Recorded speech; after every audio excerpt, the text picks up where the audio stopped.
आगे बढ़ते हैं और एफआईआईज और डीआईज के आंकड़ों पर नजर डालें तो कल के दिन कैश मार्केट में बिकवाली हुई है। एफआईआईज की तरफ से 1137 करोड़ की, डीआईआईज ने कैश मार्केट में 1670 करोड़ की खरीदारी की।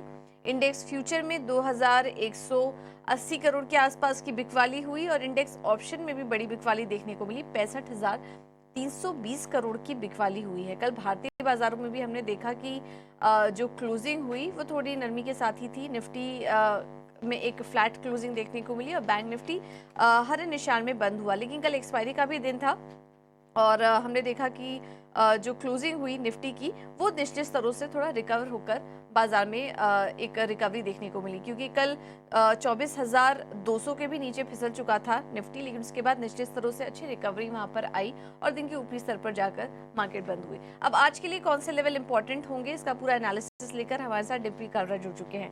Dimpy, good morning. बताइए आज के लिए भारतीय बाजार कैसे लग रहे हैं? गुड मॉर्निंग पूजा। देखिए, कल भी पूजा हमने आपके सामने ये बात रखी थी कि मार्केट के अंदर एक छोटा मोटा डिप आ सकता है जो कि रिक्वायर्ड है और वो हेल्दी डिप भी हो सकता है। कल आप देखो, कल 52,000 का लेवल बैंक निफ्टी ने तोड़ दिया था। न केवल 52,000 को तोड़ा बल्कि 51,900 को भी तोड़ा और एक टाइम तो 800 को भी तोड़ दिया था। तो कहने का मेरे मतलब है कि बाजार थोड़ा हल्का है, शैलो है एक्चुअली में, और थोड़ा हल्का सा पहले अनवाइंड हुआ, बाद में इसमें रिकवरी भी आई, थोड़ी सी माइल्ड रिकवरी भी आई।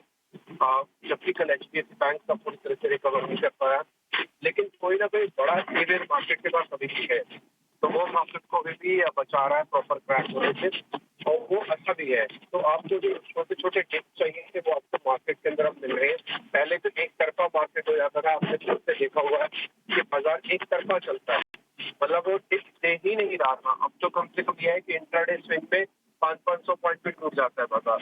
तो ये एक अच्छा साइन है मार्केट के अंदर, जो कि विजिबल हो गया और जो उनको रिवार्ड था। दूसरा पॉइंट, अब आपको ना लेवल्स के साथ प्ले करना होगा और ये बहुत ही डिसिप्लिन टाइप अपना मार्केट बन जाएगा। अभी आप देखेंगे बिल्कुल एक डिसिप्लिन बॉय की तरह वो ट्रेड करेगा, वो सपोर्ट पे सपोर्ट देगा, रेजिस्टेंस पे रेजिस्टेंस देगा, और उसने शुरू भी कर दिया। अगर आप चेक करेंगे तो 24,000, 450, 500 वाली जो रेंज है उसको रेजिस्टेंस बनता है, वहां से मल्टीपल टाइम से फिसल के नीचे आया हुआ है, और उसके बाद इसने 24,200 को और 24,000 को अपना एक सपोर्ट बनाया हुआ है। अगर आप चेक करेंगे तो इसने प्रीवियस लो कल 24,140 वाला उसको ब्रेक नहीं किया। तो ये बहुत ही डिसिप्लिन बॉय की तरह है कि भाई मैं अब इस लेवल को ब्रेक नहीं करूंगा, यहाँ से कुछ।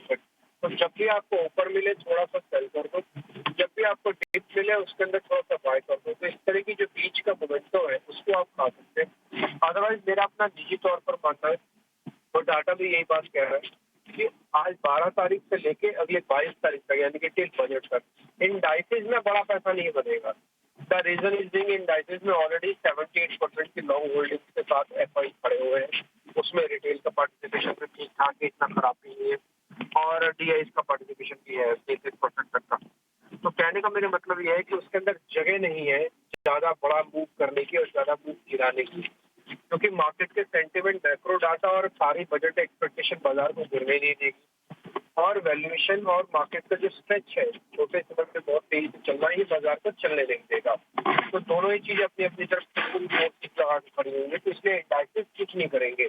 आप ना बहुत ही स्पेसिफिक होकर थेमेटिक या बहुत ही स्पेसिफिक होकर बजट ओरिएंटेड काम करो मार्केट के अंदर, वो ज्यादा अच्छा है। और पिछले कई दिन से हम आपको बजट ओरिएंटेड स्टॉक से बता रहे हैं। कल भी हमने एक शेयर रखा, वो करीब 6-7% ऊपर चला गया। हमने कल शुगर स्टॉक्स के बारे में जिक्र किया कि देखिए शुगर को लेकर काफी बज़ है मार्केट में, और मल्टीपल बज़ है, सिर्फ एक्सपोर्ट्स का बज़ नहीं है। तो वो कल देखिए, कल ज्यादातर शुगर शेयर ना तो कल 10-15% ऊपर गए। तो आपको ना इसी तरह से थोड़ा थेमेटिक हो जाना है और थोड़ा बजट ओरिएंटेड काम करना है। इंडाइसेस में कोई मेजर प्ले आ जाएगा इसका मेरे को लगता नहीं है, ना ही उम्मीद है, ना ही डाटा अलाउ कर रहा है, और फॉल भी हो जाएगा ऐसा भी नहीं है। मैं आपको 2 लेवल बता देता हूँ फिर से री एंट्री करने के। निफ्टी पे री एंट्री करने या एंटर करने के जो लेवल है वो है 24,200 और 24,000। जब तक हम 24,000 के नीचे नहीं जाते, मैं फिर से रिपीट कर देता हूँ, बियर्स की ग्रिप मार्केट में बनेगी नहीं। ये एक स्प्रिंग की तरह है, आपको मेरे वर्ड भी याद होंगे त्रिपाठी। ये मार्केट एक स्प्रिंग की तरह, आप जितना दबाओगे वापस सबसे तेजी से ऊपर आएगा। कल यही आपने किया, कल बैंक निफ्टी को जोर से दबाया, बैंक निफ्टी सबसे तेजी से ऊपर आया। अब आपको मेरी वो बात ध्यान आ रही है। तो मार्केट स्टिल एक स्प्रिंग की तरह है, जब तक हम 52,000 के नीचे क्लोजिंग नहीं करेंगे तब तक बियर्स की ग्रिप नहीं आएगी मार्केट के अंदर, और जब तक हम 24,000 के नीचे क्लोजिंग लेंगे बियर्स की ग्रिप नहीं आएगी। तो आपको यही चीज का बेनिफिट उठाना है। जब जब डिप मिले तो 2 एंट्री का लेवल बता रहा हूँ, 24,200 24,000 एंटर कर जाओ, फुल बैक का फायदा ले लो, 300-400 पॉइंट दे जाएगा निफ्टी आपको। सेम आपको 52,000 के जितना करीब आप खरीद पाओगे उतना बेहतर है। फिर 52,500, 52,700, 800 तक अपना प्रॉफिट बुक करके लीव द मार्केट कर जाओ।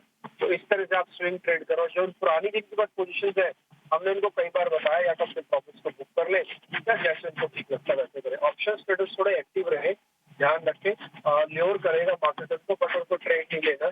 ऑप्शन ट्रेडर्स जो भी काम करें सिर्फ और सिर्फ होल्स और इंट्राडे काम करें, बीटीएस की एक्टिविटी करने की ज्यादा जरूरत ना उठाए हुए।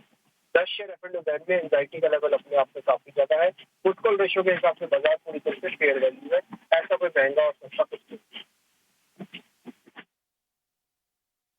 ठीक है, तो फेयर वैल्यू पे है बाजार। 10 शेयर्स एफएनओ बैन में। एंट्री लेवल हमने आपको बता दिया है, 24,200 24,000 के पास मिले, और बार बार हम देख रहे हैं कि बाजार उन्हीं लेवल्स को टेस्ट करके वापस से रिकवरी कर रहा है। तो इस स्विंग को प्ले करने की कोशिश कीजिए। लेवल्स हम आपको बार बार यही 2 लेवल्स बता रहे हैं निफ्टी के लिए, और एग्जैक्टली वही हो रहा है पिछले कुछ दिनों से मार्केट में। 24,200 के पास आए, एंट्री ले लीजिए, एक रिकवरी आएगी तो by on dips in levels पे करिए। और बैंक निफ्टी के लिए 52,000 के पास मिले तब यहाँ पर एंट्री करने की कोशिश कीजिए। जब तक इन दोनों के ऊपर है, ये जो लेवल्स हम बता रहे हैं उसके ऊपर है बाजार, तब तक बेयर या फिर शॉर्ट करने वाले अभी फिलहाल अवॉइड करें बाजार में ट्रेड करने के लिए। तो ये हैं आज के लिए निफ्टी के लिए इंपॉर्टेंट लेवल्स। लेकिन चलिए आगे बढ़ते हैं। बाजार पर एक और रणनीति बताने के लिए हमारे साथ केआर चौकसी सिक्योरिटी से हेमंत कपाड़िया जी मौजूद हैं। Hemant ji, thank you so much ET Now Swadesh को समय देने के लिए। बताइए आपका क्या व्यू बन रहा है आज मार्केट पर, कैसी ओपनिंग हो सकती है, क्योंकि गिफ्ट निफ्टी से तो कुछ पॉजिटिव संकेत ही मिल रहे हैं। तो क्या नजरिया बन रहा है और किन शेयरों में ट्रेड करें, ये भी बताइए। Very good. A very good morning to you, Pooja. Thank you for having me on the show. Nifty 6 trading session हो चुके हैं पूजा। रेंज पे है, ना ऊपर की तरफ ब्रेकआउट दे रहा है ना नीचे की तरफ ब्रेकआउट दे रहा है। बैंक निफ्टी में प्रेशर था, लेकिन लग रहा है कि एचडीएफसी बैंक में थोड़ी रिकवरी आ सकती है। उसी को लेकर कल आप देखेंगे तो बैंक निफ्टी ने रिकवर करके एक अपवर्ड की रिवर्सल का पैटर्न दिया है।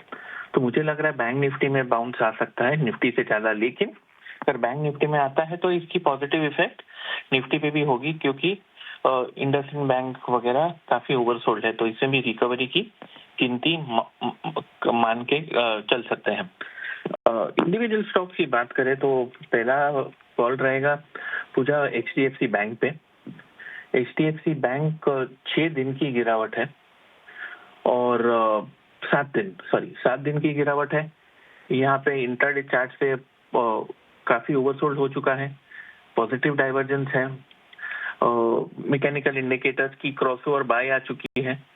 यहाँ पे एक बाउंस की उम्मीद है, तो 1620 के आसपास की एंट्री, 1610 का स्टॉप लॉस और 1640 का टारगेट रहेगा पूजा एचडीएफसी बैंक के लिए, क्योंकि 1794 से लेकर ऑलमोस्ट 1600 तक काफी बड़ी गिरावट हुई है 7 ट्रेडिंग सेशन में। अभी बाउंस की उम्मीद है और लग रहा है कि एक डिसेंट सा बाउंस आने की तैयारी है।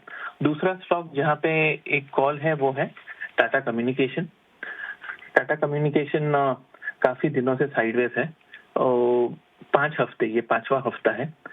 डेली चार्ट पे 55 डे मूविंग एवरेज के ऊपर बंद दिया है, इंडिकेटर सुधर रहे हैं, एक मिनी ब्रेकआउट की तैयारी में है और ओवरऑल भी सेटअप 7 and 10 के ऊपर है।